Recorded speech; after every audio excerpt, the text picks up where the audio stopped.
Hi, I'm Novel Mike, and this is my opinion. Originally, when I thought of Backlog Adventures, it was to be a gameplay series in which each episode would be of one game that I have on my backlog, but as I started recording these, I ended up tripping over myself and repeating myself a lot on various things, and I don't think it ended up going very well.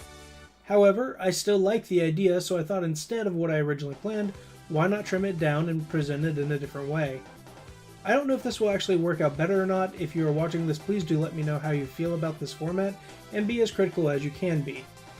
If you want to know how critical to be, well, let's dive right into the first game of the series. Sonic the Hedgehog 4, Episode 1. Sonic 4 Episode 1 is an odd game in many ways, but it starts with the title. First off, Sega had the confidence to actually put a direct number on it, as if it was a sequel to the original Genesis classics.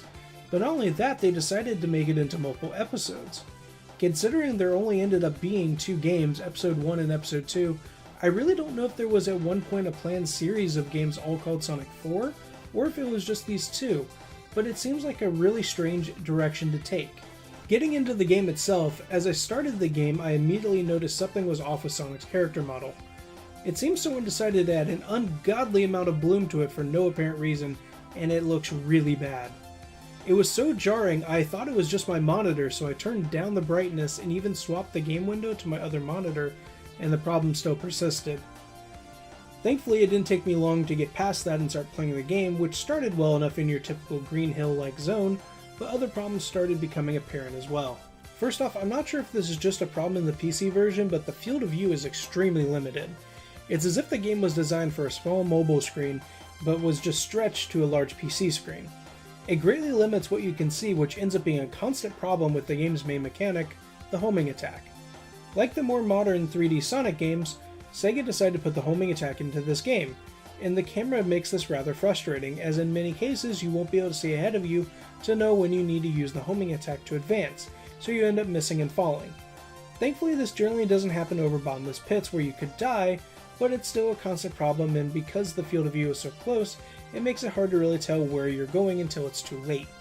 For a platformer, this just doesn't work, and the game would be much better if you could adjust your field of view or have it pulled back from Sonic a bit. Although that is a big problem, I do have to say I was pleasantly surprised by the amount of levels in the game.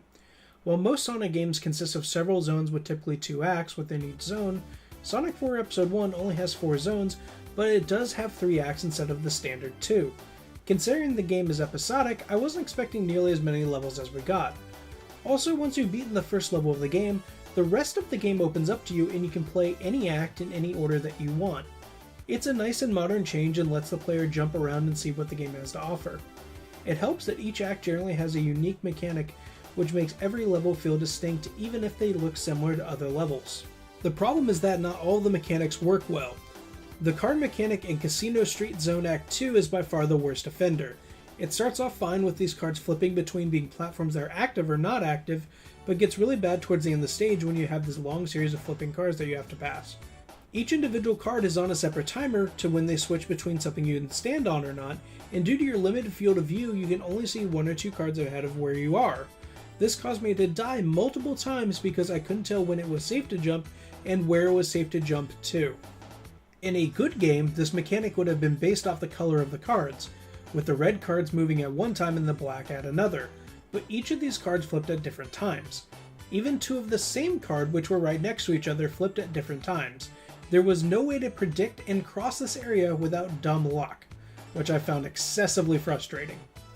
That said, this was the worst example. Some of the other levels could be buggy or not work well, but they were not nearly as bad.